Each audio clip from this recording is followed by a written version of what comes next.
I would like to introduce our presenter for today. Catherine Byers Breet has been hiring, launching, and managing consultants since 1997. She has worked in recruiting, sales, and leadership positions for global and national consulting firms, driving millions in sales and maximizing profits with and for top-rated consultants. In 2006, Catherine founded Arbez, a company designed to provide career, consulting, and job hunt courses. She continues to do keynote speaking engagements and special events all over the world. Today, we are excited to have Catherine with us to provide a flavor of what you can expect from one of her coaching calls. With that, Catherine, I'll turn it over to you. Fantastic. Thank you very much, Dave. And I am thrilled to be here with you all today. So welcome. You showed up today for a test drive of the weekly coaching circles that I do. So students who purchase our online courses, when they get our Ultimate Toolkit, they get weekly coaching calls with me, and it does a couple of things. It builds community, it helps them get their burning questions answered, and quite frankly, it keeps them motivated to get out, meet new clients, perform at the top level on their assignment. So today, I'm going to do what I do every week, which is handle a topic of the week and then open it up to live Q&A. So let's get started. I want to start by calling out one of the biggest surprises to a lot of people when they become a consultant, and here it is. The first thing is, it's one thing to win the business, but it's another thing entirely to keep it. Now, if you've been a consultant for any amount of time, you know exactly what I'm talking about. But in the chat, so again, in the Zoom webinar chat, as Dave said, you can just pop it out of your toolbar there and just chat away. And if you don't mind clicking to all panelists and attendees, it's much more fun if you can chat with all of us. But I like to use the chat for two reasons. Number one, you can respond to my questions. Number two, you can talk to me at any point, and I do read them as I go and stop periodically to take questions. So Mel, wonderful. Mel found the chat, and Mel's been a consultant for 6 months. So you may know what I'm talking about you win the business, you show up, you bring your A game, you're chugging along, and you think you're doing a great job, and then something happens to either put your project at risk, put you in jeopardy of getting kicked off of it, or that squishy something in the middle where you know your client isn't happy, but you can't figure out why, or any number of things that happen. Now, let's see here. So welcome, Cynthia. Now, Cynthia gave me a double bonus. She not only told me how long she's been or started chatting with me, but also says where she's living. So while you chat and tell me how long you've been a consultant, I'd love to know where you are. So Cynthia is in Wilmington. Fabulous. Javier, hello. Nice to see you. So 3.5 years and you are in Mexico, and you have customers both in Mexico and USA. Terrific. And what I'm wondering is, where in Mexico? So I'm a scuba diver, and I've been all over the Caribbean. So I've done East Coast Mexico. I haven't done West Coast yet, and I haven't been Mexico City yet. So just curious where in Mexico you are living and working. Oh, fantastic. So Tim is brand new. Suzanne's been at it 6 months. Javier's been at it 3.5. Deb, 25-year coach and consultant based in Milwaukee, just down the road from me. Mel is in Appleton. Justin's in Chi-Town, Chicago, 4 years. Puebla. Javier, are you kidding me? My very good friend Monica is from Puebla. Oh my goodness, she lives in Minnesota now, but anyway, small world. TG's been 3.5 years consulting with McKinsey, but considering going out on his own. And so Deb, I'm curious, have you been out on your own for 25 years? Or have you been with a firm like McKinsey or Bain or what have you? And TG's in Houston. Atlanta, great. David's new to Patina. We've got a couple of other folks that are new to Patina. Welcome. Okay, so with that as the frame about some of the hiccups that you can encounter as a consultant, what I want to talk about today for the first just 10, 15 minutes or so, and then chat about it, is the 12 reasons that companies really hire consultants. Now, when I say this to a group of consultants, most of them say, well, they need help. Yes, they do. But your job as a consultant, both in the discovery phase, in your client meetings leading up to the project, and once you're on assignment, you have got to uncover the truth. You've got to figure out why they really brought you in. And sometimes it's not what they told you on the surface. So let me run through my top 12 list, and let's talk about it. If you have war stories to share, please do.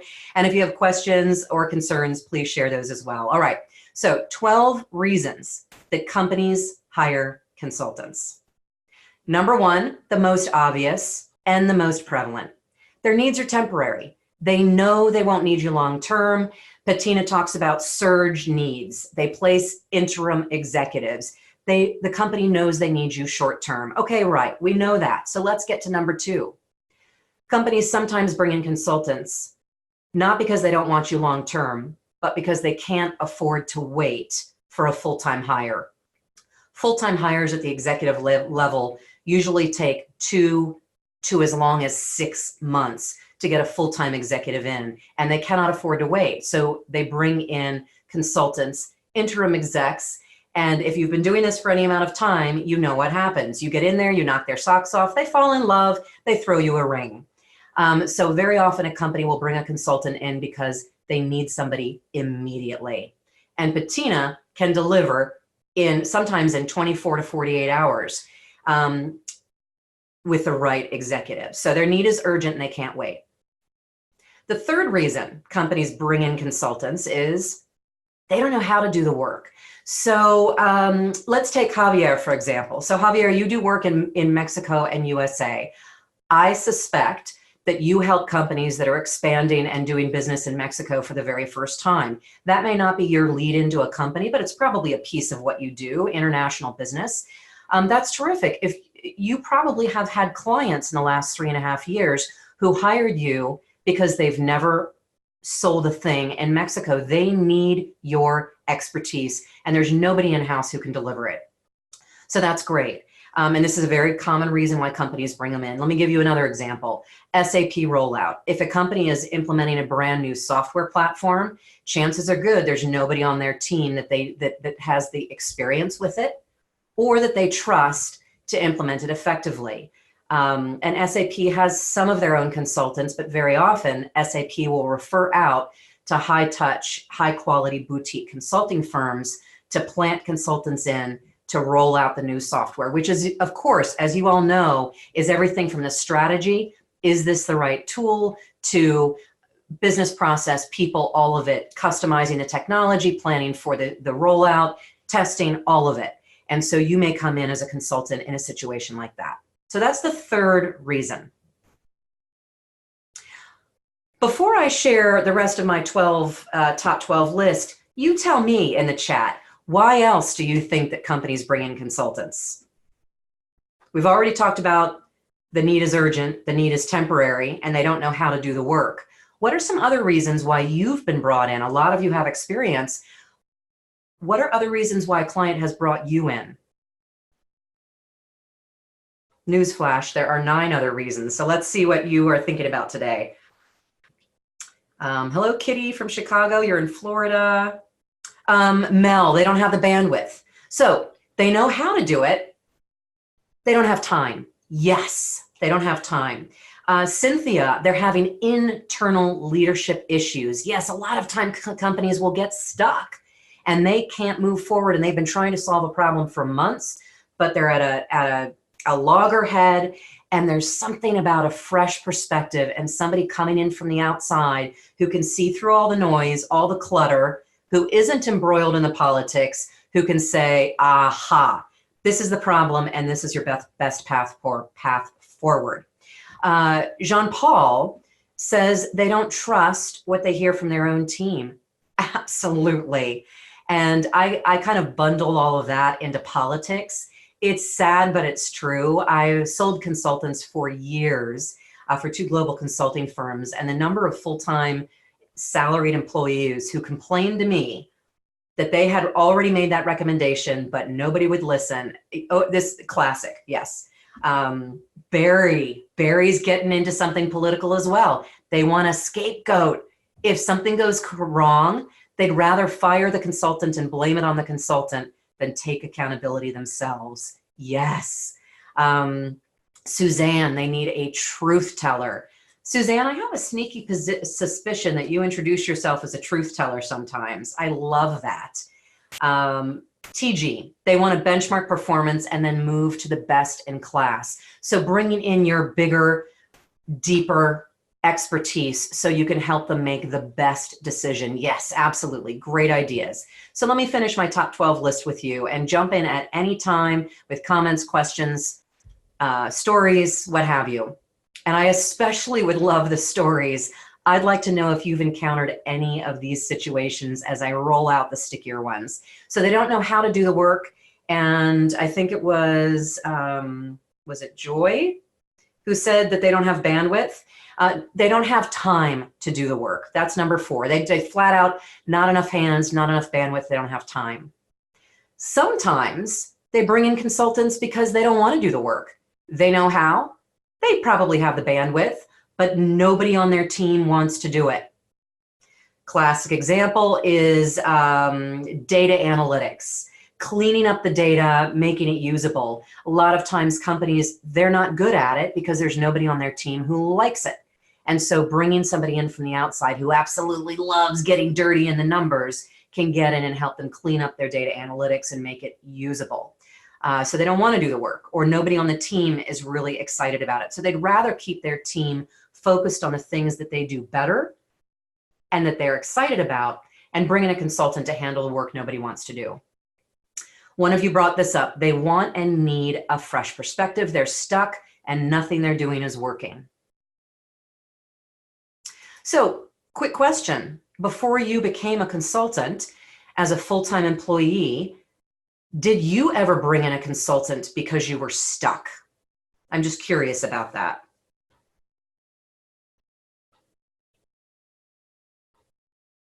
Mel says yes.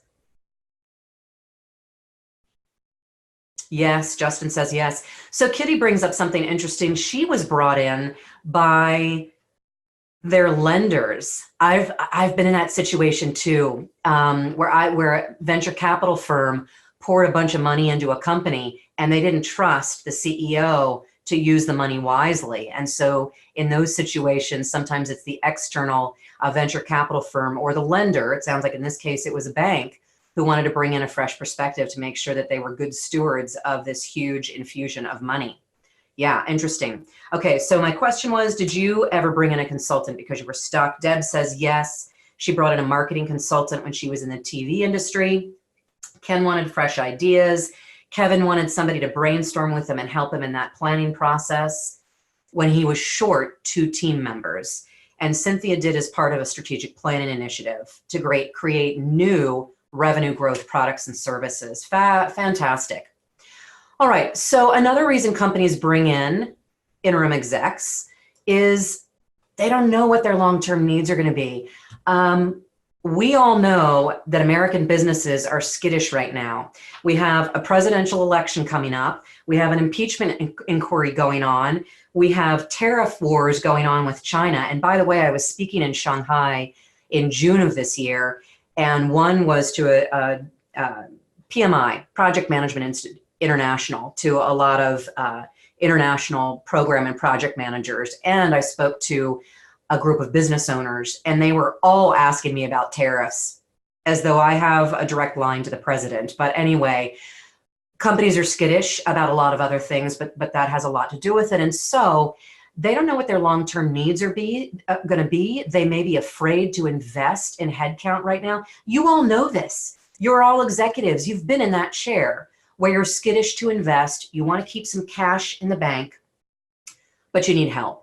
And so bringing in a consultant where the understanding is you can cut them without any repercussions and no pain and suffering is very often the solution. Incidentally, also brings me to number 8, which is they may not have the money in the budget or the approval to actually hire a full-timer. So again, in this situation, they ultimately want a full-timer, but they don't have the headcount or the money. But they do have money sitting over here in a slush fund, a special projects fund, and they use that money to bring you in. So quick question in the chat. As a full-time executive, Did you ever put money in the special project bucket for consulting, surprise expenses, that sort of a thing? What's your experience with paying for consultants? And if you didn't put your money in a special bucket, how did you pay for them? Where did you put your money? I'm especially curious if you didn't have a special pot of money. Kitty says yes. Suzanne says yes. Mel said always left room for experiments. I love that. Justin says absolutely. Yes, I mean, we have slush funds at home too for special projects and the roof that blows off your chimney in the middle of a windstorm. Yes, all right. The ninth reason companies bring in consultants, they want to try before they buy. And I think one of you mentioned this earlier. It's a test run. The understanding by everyone, the understanding of consultants is it is at will. And even though most states have at will employment, it gets squishy when you want to fire an employee. You have to go through performance improvement plans and all of that stuff. When you hire somebody as an interim or a consultant, you get to try each other on for size before you toss the ring. And it's a beautiful thing on both sides. So once again, don't be surprised if you go in as a consultant, they fall in love and extend you an offer. I got a call from a friend of mine just last week, and I helped him launch as a consultant 12 years ago. He absolutely loves it. He's done a bunch of international banking projects. He's making tons of money. In fact, he took last year off to drag his family around the world. So he's having a ball. He loves being a consultant. His current client just made him an extremely lucrative, enticing offer.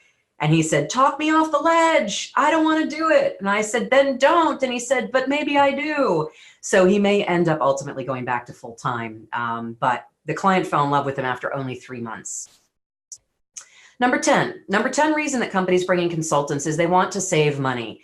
And I normally have to explain this when I'm teaching this to people who aren't executives, but you all know exactly what I'm talking about. The cost of a full-time employee, employers pay an average of 32% above comp for all the bells and whistles, health insurance, disability, 401k match, blah, blah, blah. All of those things gets expensive. And so very often, even though you're making more money as a consultant, at least you should be, if you're doing it right, you're making more money as a consultant, you'll often be cheaper for a company to come in as a consultant, get in, get it done, get out, versus hiring somebody full-time, dragging things on, and then eventually letting them go. So anyway, sometimes, although I don't see this very often, sometimes a company strategically brings in consultants and does, actually, I do see this. Never mind, outsourcing. I have one word for you, outsourcing.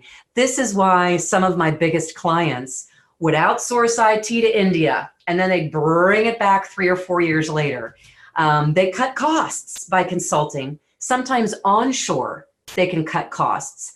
There are outplacement firms that are onshore in America that can still save money for a client. So clients will outsource everything and, or bring consultants on site. When they outsource, they often bring it back in. Anyway, ebb and flow. You all know all this stuff. Let me move to number 11, although I want to catch this comment from Ken. Yes, he padded a bunch of areas in his budget for third-party support. Wonderful. The 11th reason that companies hire consultants is they want increased accountability and a money-back guarantee. This is one of the things as a hiring manager that I love about hiring consultants.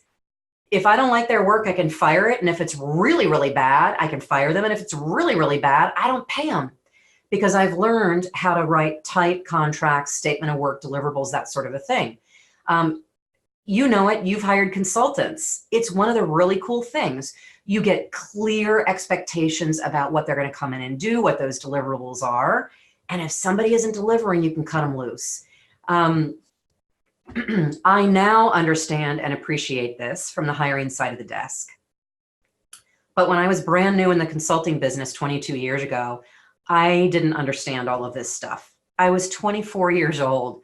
I did not understand business, let alone consulting, the whole thing. So hang on. I'm going to share one of my horror stories with you. I placed a consultant with a new client. It took me 6 months to win the business. I put Gary out there and or Tom rather, I'm sorry. Gary's another disaster. Sorry. I put Tom out on assignment, and my client and I both thought he was going to be a rock star. So what did I do? I placed him and I moved on to placing other consultants. And I checked in, I think 3 days into his assignment. I hadn't checked in since then. So when I got a phone call on a Monday morning at 7 a.m., I was absolutely stunned because I thought Tom was a rock star. It was my first time placing him. So I didn't have any background with him, but he sure looked good. He spoke a good story. I checked his references and those were good. Well, 7 a.m. phone call on Monday, and my client said, and she said, I am firing Tom today. Actually, you're firing Tom. But before you talk to him, I want you in my office by 8 a.m. Oh, and by the way, I want my money back. Now, I had charged him out at $120 an hour. I thought he was a rock star. He was going to get in there and get it done. Well, she was not impressed. And she would not talk to me about it over the phone. But she said, you need to get in here by 8 because I want him off my premises by 8:30. I think all of you are old enough to remember dot matrix printers. When the paperwork, you pick up the top page and the whole thing drops. I walked into her office and she said, close the door. And she took one of those stacks of paper and held up the top page and the whole thing dropped to the floor. And she said, let me tell you what your consultant has been doing on my dime.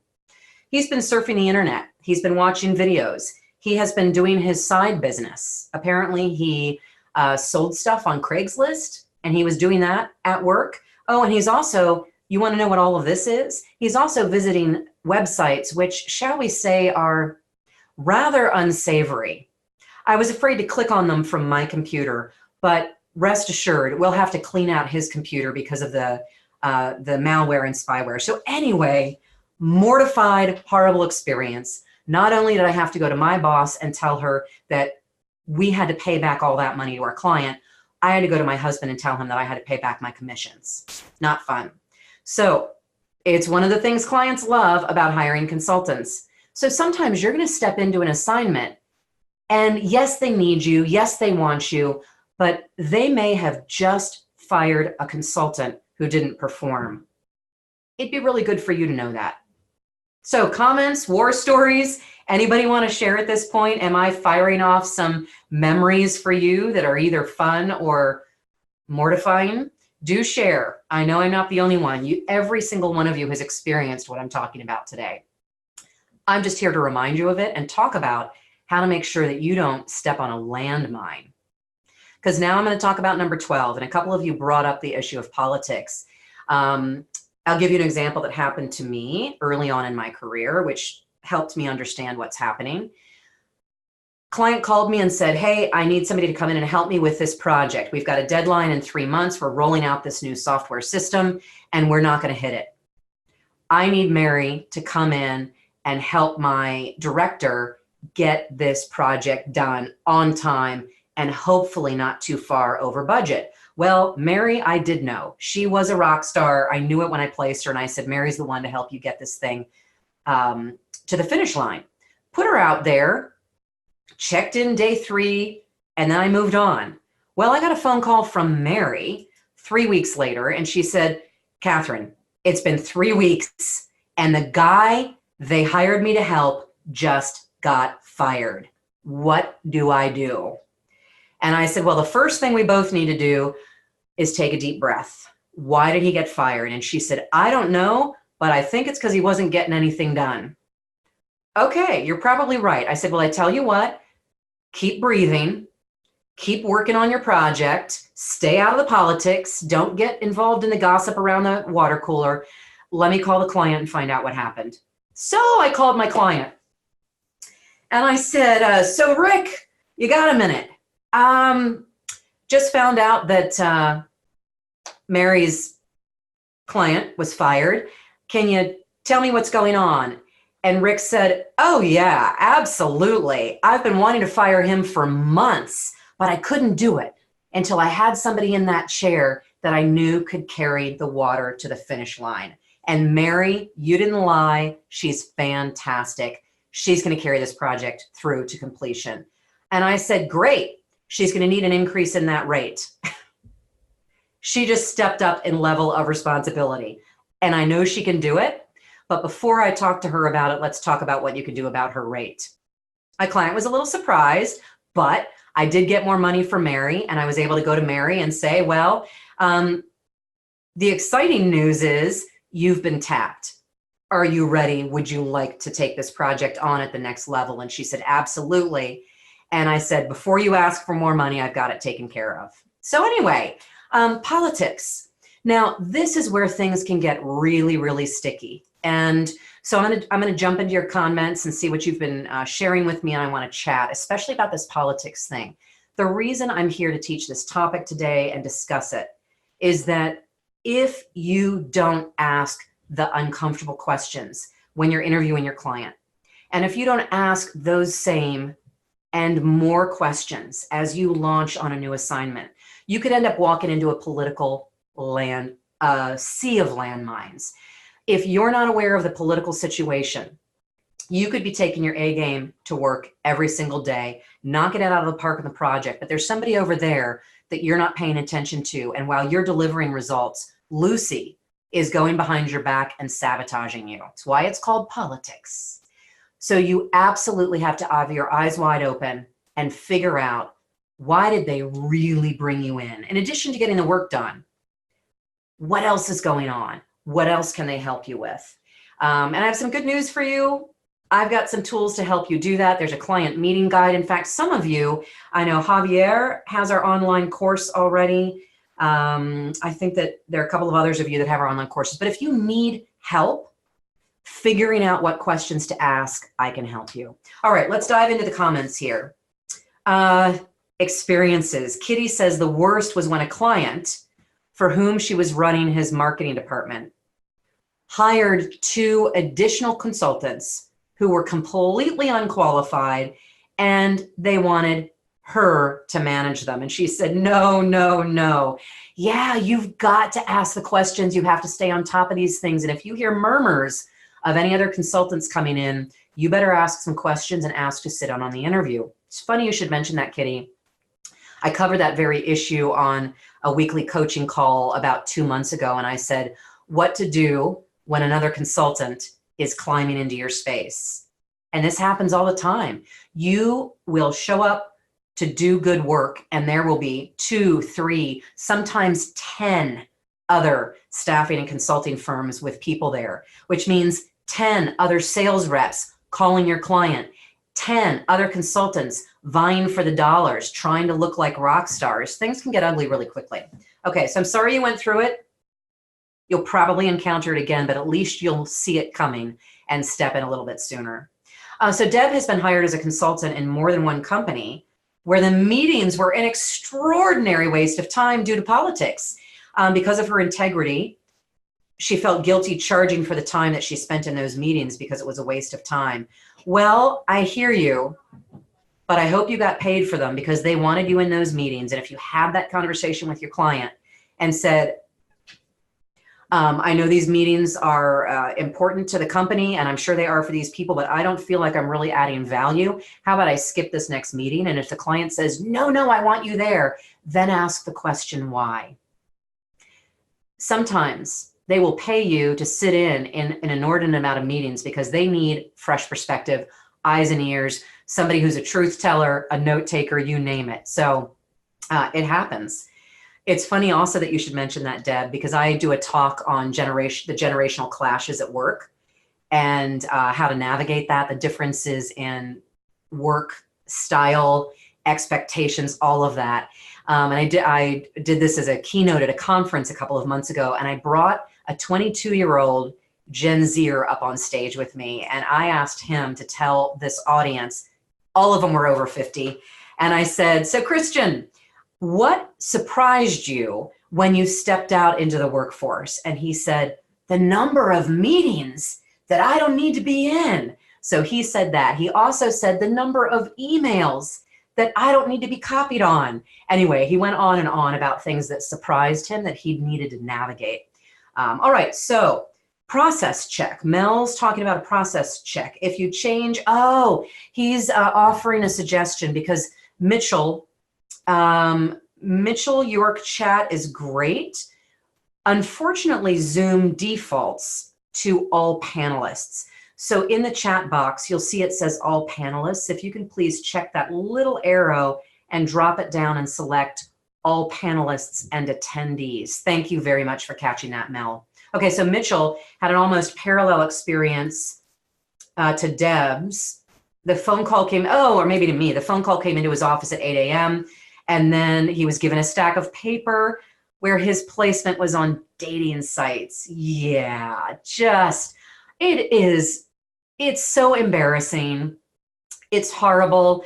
You don't think you need to teach people how to show up for work, but I have to tell you, I have a consultant success series. It's a series of webinars that I train on, and I'm teaching consultants of all ages how to behave as a consultant because it isn't obvious, unfortunately, to everybody. All right, so Kitty, the consultants that came in were at least subordinates, but they were a far cry from team members that she had scoped out as part of the staff development plans. Good, Deb definitely got paid, love it. Greg has a suggestion here. He says the key to understanding office politics is to have open communication with your client and sponsor. Absolutely. I'm glad that you realize that. And at the executive level, most of you probably engage that way right out of the gate. You are a thinking partner. You are a teammate. Your job is to get in there and help them run their business more effectively. And sometimes that means asking the hard questions. And it often means telling them that their baby is ugly. Suzanne, our truth teller. Oh, yes. And so Suzanne, on this topic of politics, another war zone for you is when the client that hired you is not savvy politically, and they might be causing chaos everywhere they go. And there you are picking up the pieces behind them, trying to be successful on the project they brought you in to do, but they are causing problems for you because they're not politically astute. Absolutely. It can make it difficult. This is why you get the big bucks as a consultant. You're smarter. You have 10 eyeballs in your head. You see the problems with a fresh set of eyes, and you have the communication skills to get in there, address these things, and solve them. One of the hardest lessons for me to learn when I was selling consultants, which then meant managing them and picking up the pieces, a hard lesson for me to learn was that bad news does not get better with time. The minute you see a problem, you have to think about it, anticipate what else is going to blow up if this thing doesn't get us addressed. What's the best way to address it? Who are all the stakeholders? And do all of this in hopefully less than a day. Get your game plan, go to your key client, discuss it, offer up some suggestions, and tell them their baby is ugly as soon as possible.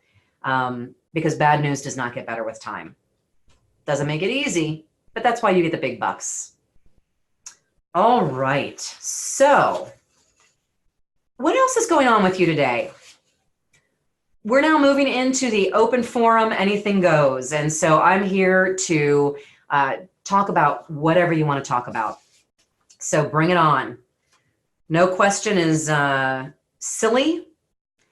And I promise you, whatever question you've got, somebody else on this call with us has got it too. So please do bring out your questions, your comments, whatever it is. Jean-Paul or Jan-Paul says, as acting GM, it became immediately clear that a few members of the team were not performing at all and needed to be terminated. With the support of his client, the CEO, who was engaged, open to this discussion, got on board with this, went ahead and laid those people off. So fabulous. You know, when you have a client like that, it's a dream. It's really fun. What's unfortunate and where things can get ugly is when you step in with an inexperienced client who either is new in their position, does not have much experience as a leader, and or they're new to hiring consultants, and they either are completely laissez-faire and they expect you to come in with a magic wand and work miracles without any collaboration, or maybe they micromanage you. I mean, there are a lot of things that can get sticky. All right, so Javier, new quality manager, as a new quality manager, was facing upcoming automotive projects. It was a great challenge for his 20 years of experience in quality. Lot of opportunity for coaching, soft skill, and leadership issues. Oh, fantastic. Automotive, huh? I've never worked in the automotive industry, but I did last time I was visiting South Africa. By referral, I got introduced to the CEO of Ford South Africa, and I went in and met with him to talk about recruiting and selection and consulting. And I walked in, and he shut his door and sat down and said, "Oh, I am hoping you can help me. How much do you know about the South African workforce?" And I said, my husband was born and raised here. He worked here for 10 years before moving to the States. I have never worked in South Africa. And he said, well, I need your help, and I think you can help me. He had come from Ford, China, where people showed up for work and put in 60, 70 hours a week without batting an eyelash. In South Africa, he was on Africa time, and he was having a terrible time with turnover and people not showing up for work because the sun came up slower than usual. So anyway, that's kind of my extent in the automotive industry. So anyway, I mean, it must be tough to staff people on a production floor. They're not making much money. How nice can you make the work conditions? I mean, that must be just one challenge that you have encountered as a quality manager. But it sounds like you love coaching and mentoring people and new leaders. So that's great. Oh, and Javier, you know what's fun? On my flight back from Shanghai, I bumped into a guy who has a manufacturing company in America. And he was having all of his parts manufactured in China, some of it which were sold into the automotive industry. You learn a lot about people on an overseas flight. And when the tariffs came out, he immediately figured out how to move his operations from China to Mexico. Good news for you, huh? I probably should connect the two of you. All right, so Deb says it is really frustrating when you spend months working with a company and a team to develop a strategy that never gets implemented. Yes, and this is one of the biggest barks from consultants, and one of the reasons why people go back to being a full-time employee is you go in and you build your prettiest strategic plan ever, and you can taste the revenue on the back end, and it doesn't go anywhere when you leave. Or worse, you're sitting there trying to get it implemented and you can't. It's very frustrating. Yeah, and Deb says, again, we still get paid, but it doesn't feel good. I don't have the numbers off the top of my head, but any of you, McKinsey, you probably know, one of you used to work at McKinsey. I bet you know how many billions of dollars per year are wasted on projects with consultants where the project never gets completed. It is staggering.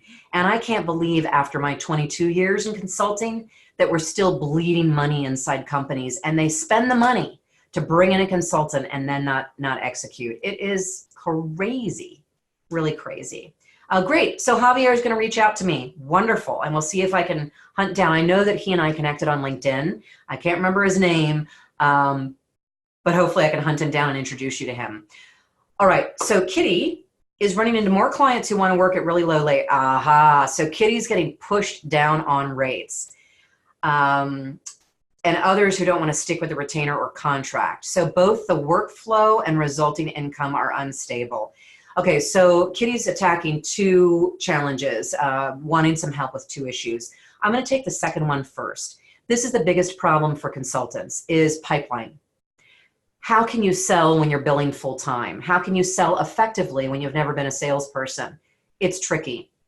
And it takes a little while for you to build your rhythm around sales and marketing so that you're consistently bringing in clients.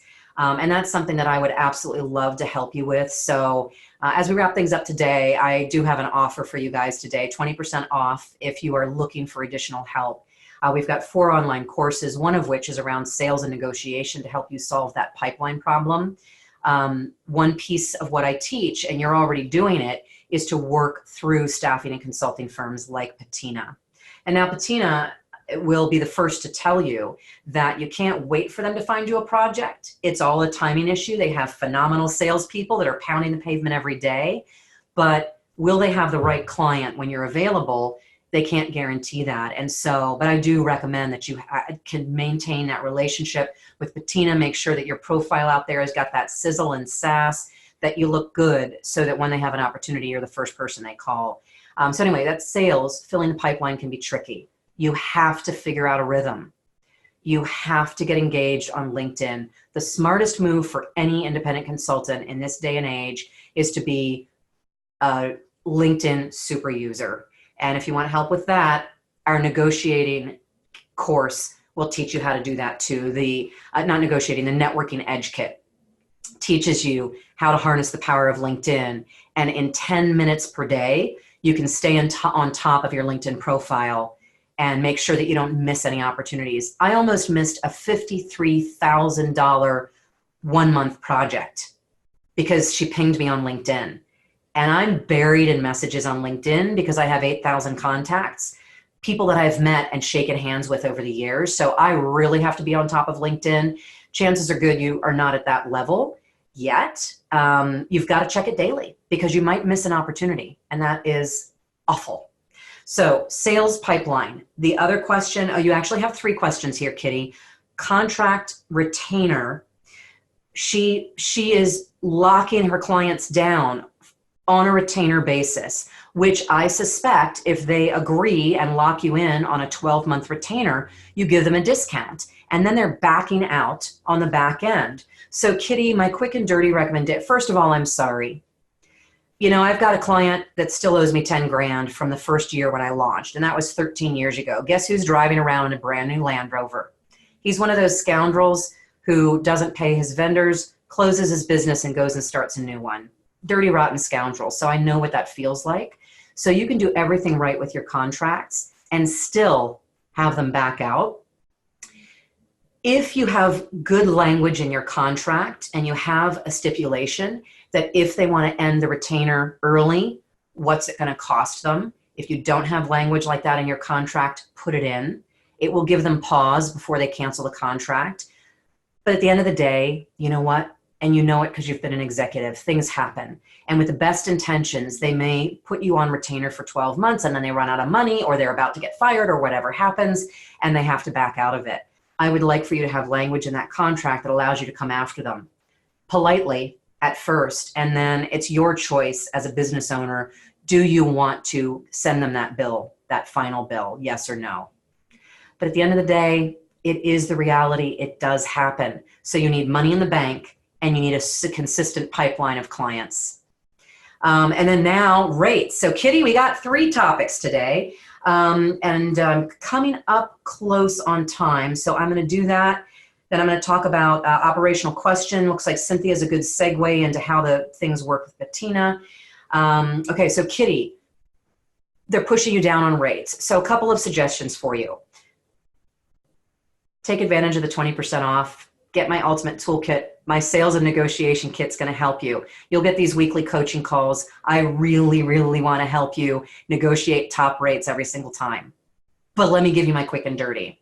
Number 1, do you have a really good handle on what the market is paying right now for your level of expertise? If not, you need to go do some market research this weekend. Now, where do you go for that? So as a consultant, what you need to do is go look at salary surveys for full-time employees, because they're going to be industry niche salary surveys with big data.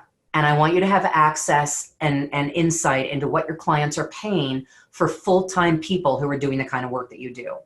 Then you need to go and look at consultant salary surveys, and they're out there.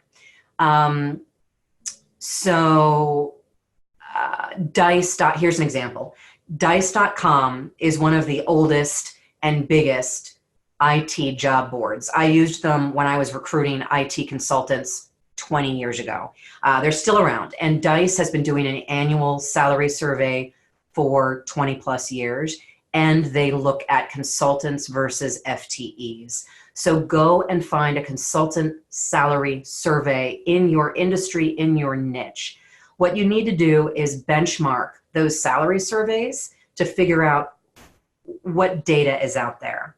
Then you need to talk to people. You need to start building relationships. First of all, Patina. You want to know if your price is where it needs to be. Talk to your rep at Patina. Your recruiter, your salesperson, they are both tremendous resources, and they have their finger on the pulse of the market. They're calling into clients, selling people just like you every single day. They've got a very good real-time pulse on what the market commands. Now, here's what you're going to do with this information. You've done your online research. You've talked to smart people in the industry to ask them, what are you paying consultants to do this kind of work? So now you're smart. And if you want, you can print out some of those consultant surveys and tuck them in your portfolio. And when you sit down to have a conversation with your client, you can let them know, listen, I'm sensitive to your budget. And I understand that you're saying that you only have, 50 grand to spend on this project. So a couple of options here. Number one, we can scale back what you're asking for. And instead of doing phase 1 and phase 2, I can come in and I can do phase 1, I can scale it down. So if they don't want to pay you your hourly rate or your project fee, and by the way, I encourage all of you to look, if you're comfortable and you know how to write good SOWs and get tight language, fixed bid is a beautiful thing, because if you can do this stuff in your sleep and you can do it in 10 hours a week instead of 40, more power to you. You're bringing your toolkit to the party. And so however you choose to charge your client, if they're pushing back on you, the first thing you need to do is say, based on my market research, my conversations with consulting firms that, by the way, place me to do this kind of work, this is where the market is right now. So if your budget isn't there, then we can look at the scope. But if you have money in a bucket somewhere else, that's why my expectations are up here. So that's one way to handle this. I had another idea too. Anyway, I think you get the idea. Hopefully I've given you some things to think about around that money. But scaling down the project is very good. Putting a price tag on, I will do all of this for you for this amount, takes away the pain and suffering around the micromanaging you and watching the clock every hour that you're in there. So if you're comfortable and you can figure out how to package the work that you do, call it something, slap a label on it, turn it into a product, and charge for that, it's brilliant. So a couple of ideas for you around money. All right, so Cynthia, operational question about my services through Patina. So this is a great time for me to talk about help beyond a day. So I'm going to answer your question, Cynthia, with a couple of slides and a discussion. So first of all, before I forget, I want to thank you all for coming today to try this on for size. I hope you're enjoying it. Don't hang up yet. We've got 10 more minutes. So I hope you're enjoying this. I hope this was helpful, educational, and inspiring. It's hard being a lone soldier, and coming together in a community is really fun. So I hope you've enjoyed talking to each other. By the way, I should have said it earlier, as people were talking about the kind of work that they do. If you're interested, so for example, Javier, if you for any way, shape, or form want to connect with somebody who lives in Mexico, who does international business across the border, reach out to him, say hello to him, and say, hey, let's talk. Maybe we can end up referring business back and forth. So build those relationships. As we wrap up today, I've got a freebie for you. Not only do I want to give you my slides from today, but I also want to give you a tool from the Highly Paid Consultant. So we've got our signature course is how to become a highly paid consultant. And one of the tools in there is around personal branding. And here it is. So I'm going to give you this for free. It's my ebook on how to build your personal brand. A number of you have had questions about getting clients and building that pipeline. And yes, you need a website. You need a resume that's on point. Even more important, much more important than your website and your resume is your LinkedIn profile. And it's not enough to have your headshot out there. I was talking to a CEO a little while ago who was unemployed, and he was looking for consulting or full-time jobs. And I said, can we take a peek at your LinkedIn profile? And he said, my LinkedIn profile is fine. And I called it up, and guess what? It was not. His headshot was a selfie of him in a bathroom. Not good. So you need to pay attention to what you are showcasing on LinkedIn. It's the first place people are going to most people are going to find you. And for every 500 people that look at your LinkedIn profile, 1 or 2 are going to ask for your resume or look at your website. So you got to make sure that your LinkedIn profile is beefed up around your personal brand. You've got to make sure that you're consistent about how you introduce yourself, how you're showing up. Martin versus Marty, all sorts of little things across your brand. But with the personal brand builder that I want to give you for free today, and here's the link. Let me type this out for you. If you go here,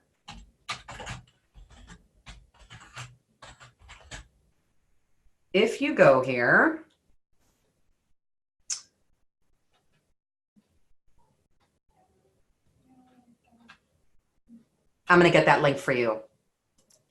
That's not the link. Here's the link. I'm going to give you the link in just a second.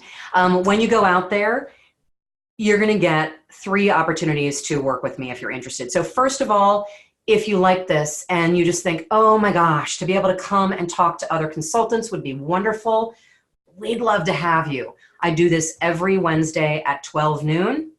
And once a month, I do it at 7 a.m. Central. So 12 noon Central, 7 a.m. Central once a month, live on Zoom. So Cynthia, yes to your question, it's on Zoom. I'm on camera, we're live chatting just like this. So if you're interested in that, you like this, you want some more, you can get 6 weeks of coaching circles. It's normally $300, but today you can get it for 20% off. So 10% of that is your Patina discount, and 10% of it, we're throwing in an extra 10% today. Normally you can get me for 10% off through Patina, but today 20% for the next 48 hours. So you can get, that's normally $300. If you want coaching circles, you can get it for $240. If you want to keep going, get to the next level, get more questions answered. If you'd like more of that, and you know that consulting is hard and you want somebody you can come and talk to on a regular basis, again, we'd love to have you. We sell coaching in a bundle for a whole year, and street price is $1,800 for that, but you can get 20% off and you can get that for $1,440.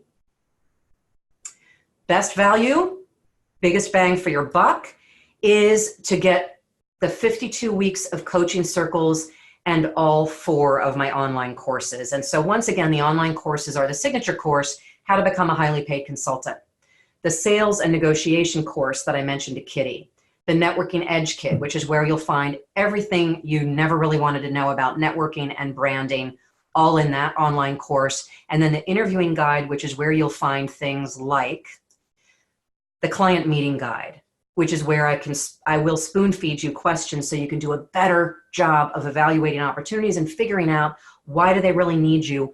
What are the landmines that you need to be aware of going into it? So that's an example of one of the tools that's inside the Interview to Win course. Some other things inside our course, 5 keys to winning the business. Their 5 biggest fears about bringing you in. Now, one of you worked for McKinsey, and I got to tell you, your client might be afraid of you. If you've ever hired a top shelf consulting firm to come in and do some work, you've probably had an experience where you're paying $350 an hour and a 24-year-old shows up to do the work.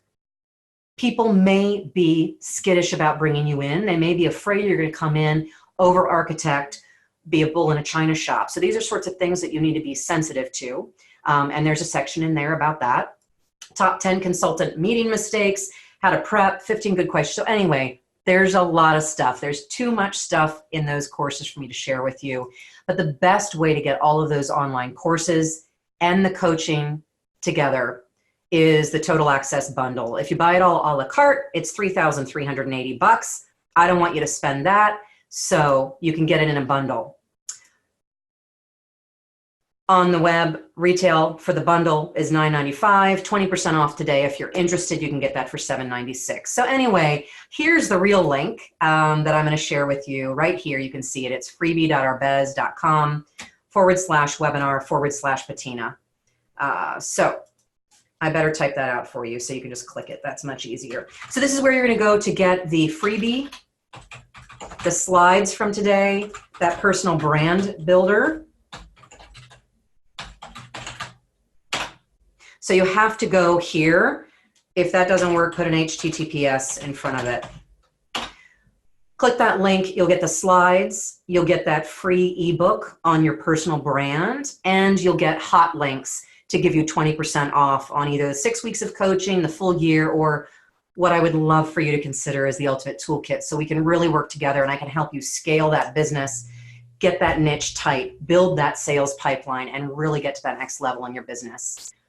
All right, as we wrap things up today, I'm about to toss that baton back to Dave to tell you what else is going on at Patina here soon. Here's my buddy, Steven. I mentioned that he came to us 12 years ago to launch as a consultant. Now he's considering going full-time, but he took last year off to drag his family around the world, and there he is in Japan with his wife and kids. Some other success stories. So Terry worked through our program. The coaching, she said, was absolutely phenomenal. And just 6 weeks into launching her consulting business, she had tripled her income. And now she's drowning in highly paid work. She's having to shove it off to other consultants, and it's still her first year in business. Very, very fun. Again, I hope you consider, if you want to get the discount rates on this, just click that link. And I hope to see you out there. It would be really fun. So that's it for today. For me, I want to say to you, thank you for coming. I want to toss the baton back to Dave Schmidt and let him wrap things up for you from a Patina perspective. Cynthia, thank you for coming. I am so glad this was informative. So get going. Enjoy Philly. Have a great rest of the week. And thank you guys for joining us. Dave, I'll let you take it away.